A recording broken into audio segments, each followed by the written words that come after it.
Hello students, today we are covering our next topic that is pharmacological, chemo and serotaxonomical classification of drugs. तो इस session में हम बात करेंगे हमारे remaining classification of drug systems के बारे में जो है हमारे pharmacological classification system, chemotaxonomical classification system and serotaxonomical classification system of drugs. So let's start. सबसे पहले बात करते हैं फार्माकोलॉजिकल और थेरेपेटिकल क्लासिफिकेशन सिस्टम के बारे में जो इस सेशन का मेन पार्ट है. तो जो क्रूड ड्रग्स होती हैं हमारी उनको हम क्लासिफाई करते हैं जब on the basis of the pharmacological action of the active constituent और देयर थेरेपेटिक यूजेस, तब उसको हम बोलेंगे फार्माकोलॉजिकल और थेरेपेटिकल क्लासिफिकेशन. मतलब ये एक ऐसा थेरेपेटिकल या फार्माकोलॉजिकल क्लासिफिकेशन सिस्टम एक ऐसा सिस्टम है जिसके अंदर जो हमारी क्रूड ड्रग्स हैं उसको हम क्लासिफाई कर रहे हैं कि क्या उसके अंदर प्रेजेंट केमिकल कॉन्स्टिट्यूएंट क्या इफेक्ट शो करेगा हमारी बॉडी पे जाके, किस तरीके के डिजीजेज में, किस तरीके के डिसऑर्डर्स में, किस तरीके के पर्टिकुलर कंडीशन में हमारी ड्रग पर्टिकुलर रिएक्शन प्रोड्यूस करेगी बॉडी में जाके, उसको हम बोलेंगे फार्माकोलॉजिकल एंड थेरेपेटिकल क्लासिफिकेशन सिस्टम. अब जैसा कि कोई हमारी ड्रग है जिसके अंदर कोई सिमिलर फार्माकोलॉजिकल एक्शन है तो उसको जनरली हम एक ही कैटेगरी में लिख देते हैं irrespective of the morphology, taxonomy और केमिकल रिलेशनशिप. मतलब मान लीजिए जैसे किसी ड्रग का कोई स्पेसिफिक एक्शन है, मान लीजिए कोई हमारी एंटी इमेटिक ड्रग है, उल्टी को प्रिवेंट करती है, तो उसको हम क्या है एक कैटेगरी में क्लासिफाई कर सकते हैं. मान लीजिए भले ही उसकी किसी भी तरीके की उसके अंदर कोई मार्फोलॉजिकल, टेक्सोनोमिकल या केमिकल रिलेशनशिप एग्जिस्ट करता हो भले ही. अब कुछ स्पेसिफिक एग्जांपल्स की बात करते हैं. कुछ स्पेसिफिक, सबसे पहले मैं बात करूंगा उन ड्रग्स के बारे में जो हमारी गैस्ट्रो इंटेस्टाइनल सिस्टम पे एक्ट करती हैं. तो सबसे पहली कैटेगरी हमारी आती है बिटर्स की.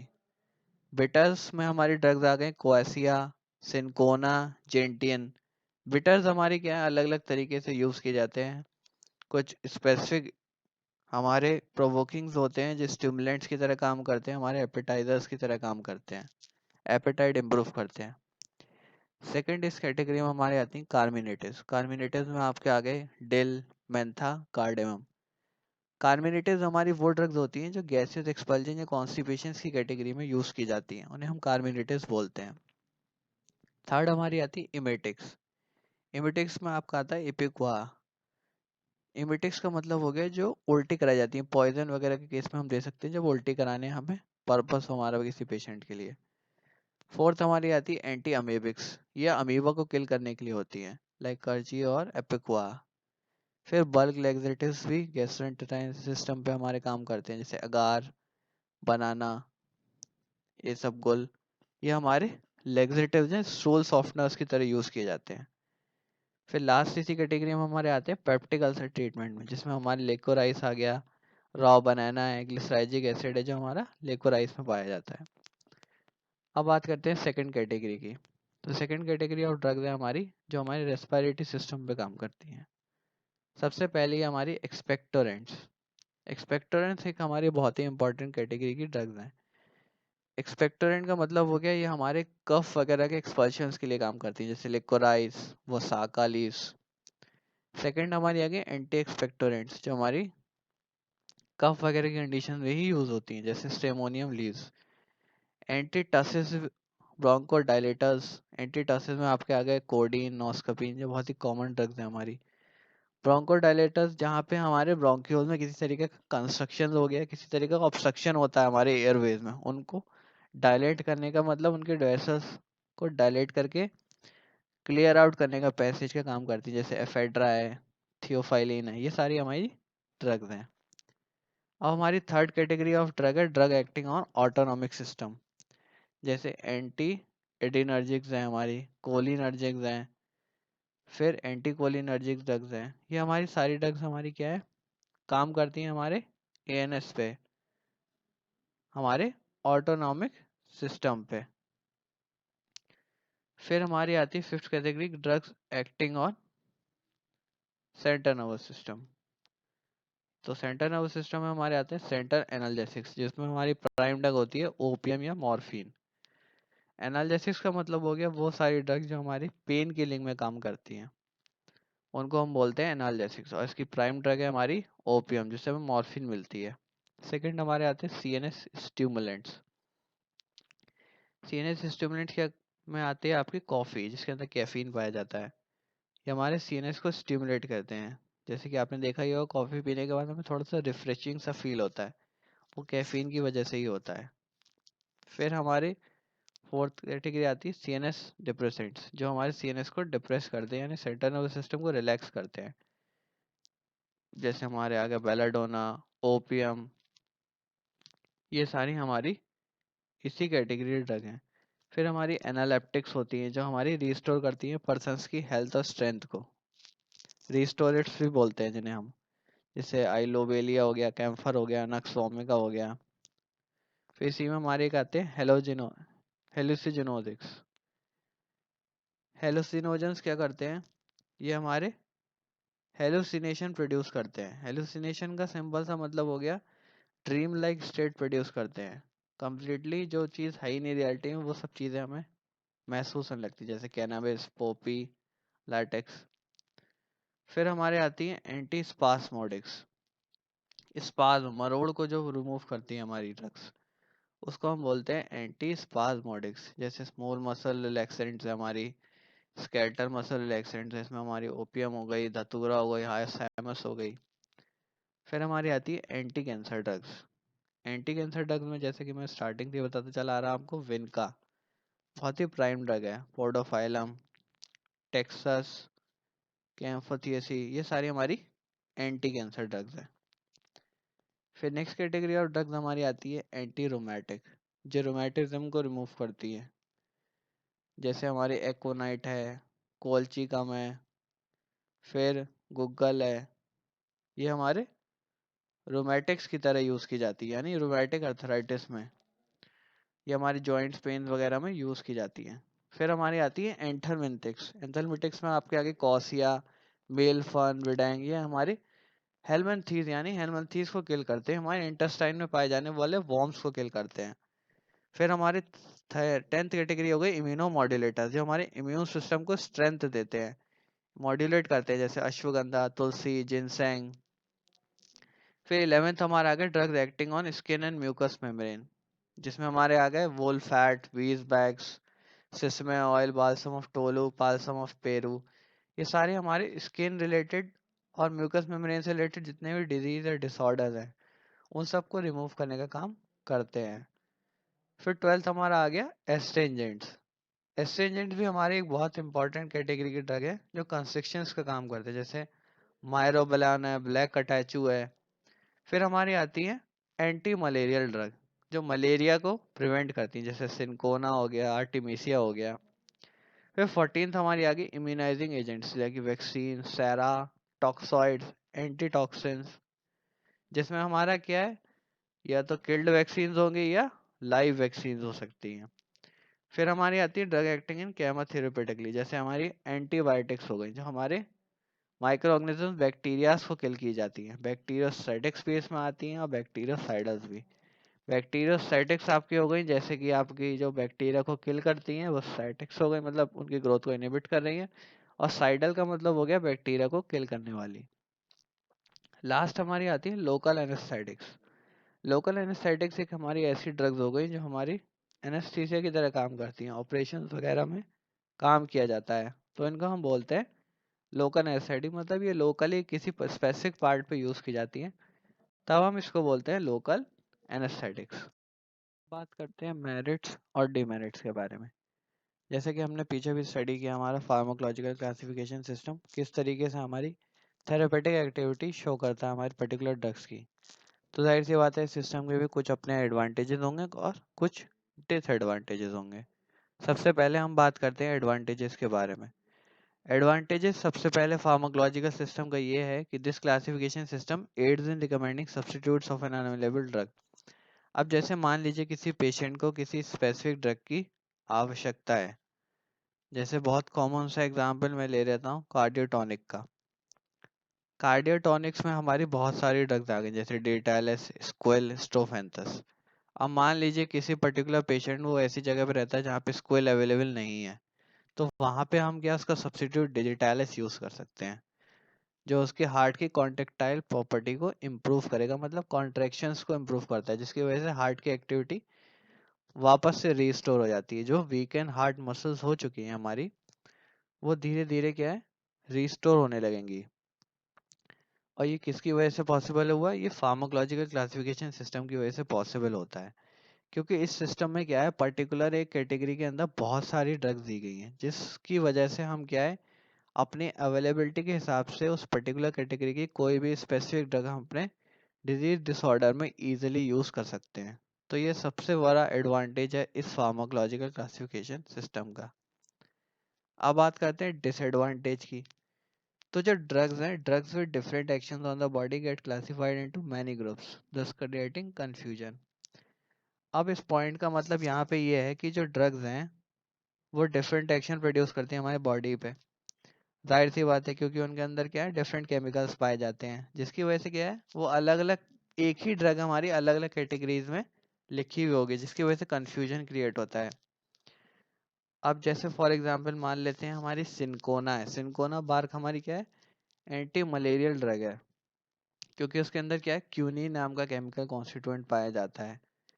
अब इसको हम एंटी मलेरियल ड्रग में क्लासीफाई करेंगे, तो सिनकोना बार्क आप देख सकते हैं एंटी मलेरिया की कैटेगरी में लिखी हुई ड्रग होगी। लेकिन अब इसके अंदर क्या है, एंटी अर्थेमिक एक्शन भी होता है, ये अर्थीमिया को भी प्रिवेंट करता है।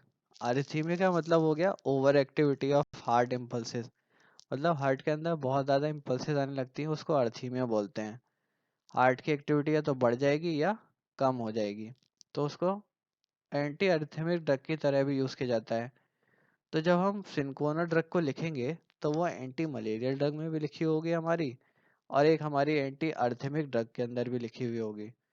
तो जिसकी वजह से क्या है, पढ़ने वाले को बहुत कंफ्यूजन होता है कि एक्चुअल में इसका पर्टिकुलर यूज़ क्या है, या तो ये एंटी मलेरियल ड्रग के तौर पे यूज़ की जाएगी या एंटी अर्थेमिक ड्रग। तो ये फार्माकोलॉजिकल सिस्टम का बहुत बड़ा ड्रॉबैक है कि ये एक सिस्टम को कंफ्यूजन क्रिएट करता है पर्टिकुलर बॉटनिस्ट के अंदर। अब बात करते हैं कीमो टेक्सोनॉमिकल क्लासिफिकेशन सिस्टम के बारे में। तो जैसे कि आपको नाम से ही समझ में आ रहा होगा, chemo taxonomical, chemo means chemical, taxonomical means species, सब स्पीशीज, जो हम टेक्सोनॉमिकल क्लासिफिकेशन में स्टडी करके आए हैं। तो जब हम केमिकल्स को इंटर रिलेट करते हैं उनके टेक्सोनॉमिकल बेसिस पे, तब उस स्टडी, उस क्लासिफिकेशन सिस्टम को हम बोलते हैं कीमो टेक्सोनॉमिकल क्लासिफिकेशन सिस्टम। मतलब इस सिस्टम के अंडर में हम स्टडी कर सकते हैं कि हमारे जो केमिकल्स हमारे प्लांट्स के अंदर पाए जाते हैं, उनकी स्प्रेड यानी कि उनका वाइडली डिस्ट्रीब्यूशन कौन कौन सी फैमिलीज के अंदर है, वो हम इजीली डिस्टिंग्विश कर सकते हैं इस सिस्टम को स्टडी करके। मतलब हम पता लगा सकते हैं कि हमारी कौन कौन सी ऐसी स्पेसिफिक फैमिलीज हैं प्लांट्स की, एनिमल्स की, जिनके अंदर क्या है, जो हमारे स्पेसिफिक केमिकल्स हैं वो पाए जाते हैं। जैसे बहुत कॉमन सा एग्जांपल ले लें अगर, तो हमारी जैसे कुछ स्पेसिफिक फैमिलीज हैं, जैसे एपियेसियाई और लेमनियेसियाई। इनके अंदर क्या है, असेंशियल ऑयल्स पाए जाते हैं। तो असेंशियल ऑयल एक तरीके के केमिकल्स हो गए, और इस केमिकल्स को हम, जैसे कि हम बात करेंगे, जैसे हम कोई हमसे पूछता है कि एसेंशियल ऑयल्स आपको कौन कौन सी फैमिलीज के अंदर मिलते हैं, तो इस सिस्टम में हम देख के बता सकते हैं कि हमें एपियेसियाई और लेमनियेसियाई फैमिली के अंदर असेंशियल ऑयल्स देखने को मिलते हैं। तो ये बहुत ही अच्छा सिस्टम है जब हम दो इंटर रिलेटेड टर्म्स को यूज कर रहे हैं, यानी कि हम केमिकल्स को डिस्ट्रीब्यूशन देख रहे हैं उनका कि कौन कौन सी फैमिलीज के अंदर है इस पर्टिकुलर सिस्टम के अंडर। बात करते हैं मेरिट्स और डीमेरिट्स की। तो मेरिट्स में ये तो एक तो बहुत ही लेटेस्ट सिस्टम है हमारे, जब हम क्लासिफिकेशन की स्टडी कर रहे हैं क्रूड ड्रग्स की, और इस सिस्टम की हेल्प से हम एक तरीके का रिलेशनशिप एस्टेब्लिश कर सकते हैं हमारे केमिकल कॉन्स्टिट्यूएंट्स और उनकी फैमिलीज के बीच में। डीमेरिट ये है कि हम पर्टिकुलरली रिकॉग्नाइज नहीं कर सकते कि किस टाइप का केमिकल हमारा एग्जिस्ट कर रहा है पर्टिकुलर प्लांट के अंदर। अब बात करते हैं हमारे लास्ट क्लासिफिकेशन सिस्टम की, जो है सेरोटैक्सोनॉमिकल क्लासिफिकेशन सिस्टम। स्टार्टिंग करने से पहले मैं बताना चाहूंगा सेरोलॉजी होती क्या है। तो सेरोलॉजी हमारे बायोलॉजी की ऐसी ब्रांच है जिसके अंदर हम क्या है, नेचर और इंटरेक्शन स्टडी करते हैं, किसकी, एंटीजेंस और एंटीबॉडीज की। एंटीजेंस हमारे क्या है, एक तरीके के फॉरेन सब्सटेंसेस हैं जो स्टिमुलेट करते हैं हमारी बॉडी के अंदर एंटीबॉडी के फॉर्मेशन को। और एंटीबॉडीज हमारी स्पेसिफिक प्रोटीन मॉलिक्यूल्स होगा जो हमारे प्लाज्मा सेल्स प्रोड्यूस करते हैं ऑफ इम्यून सिस्टम। तो एंटीबॉडीज हमारी क्या स्पेसिफिक रहती है पर्टिकुलर एंटीजेंस के लिए। अब जैसे कि हम जानते ही हैं कि हमारे प्रोटीन्स की बहुत ही स्पेसिफिक तरीके के एंटीजेंस होते हैं, जो कि हमारे क्या एक तरीके स्टोरेज हैं, जैसे कि सीड्स के अंदर, सेल्स के अंदर, पॉलेंस के अंदर, फ्रूट्स के अंदर, लीव्स के अंदर, जो हमारे एंटीजेंस की तरह काम करते हैं। और ये एंटीजेंस हमारे क्या है इंट्रोड्यूस कराए जाते हैं किसी बायोलॉजिकल सिस्टम के अंदर। यानी कि फॉर एग्जांपल हम माइस में स्टडी कर लेते हैं, फिर हम स्टडी करके देखते हैं कि किस एंटीजेंस हमारे किस तरीके का रिएक्शन प्रोड्यूस कर रहे हैं हमारे सिस्टम के अंदर। तो हम स्टडी कर रहे हैं किसकी, एंटीजन और एंटीबॉडीज के बीच की रिएक्शन की। उस स्टडी को हम बोल रहे हैं सेरोटैक्सोनॉमिकल क्लासिफिकेशन सिस्टम।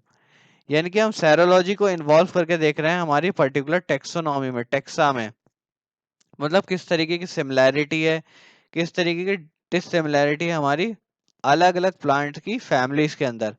वो हम स्टडी कर सकते हैं उनके रिएक्शन के बेसिस पे, मतलब वो किस तरीके का एंटीजन एंटीबॉडी रिएक्शन शो कर रहे हैं। तो ये डाटा हमारा बहुत ही ज़्यादा बेनिफिशियल रहता है, जिसकी वजह से कि हम क्या है सिमिलैरिटी सिमिलैरिटी को समझ सकते हैं किसी स्पीशीज के अंदर, किसी फैमिली के अंदर, किसी जेनेरा के अंदर।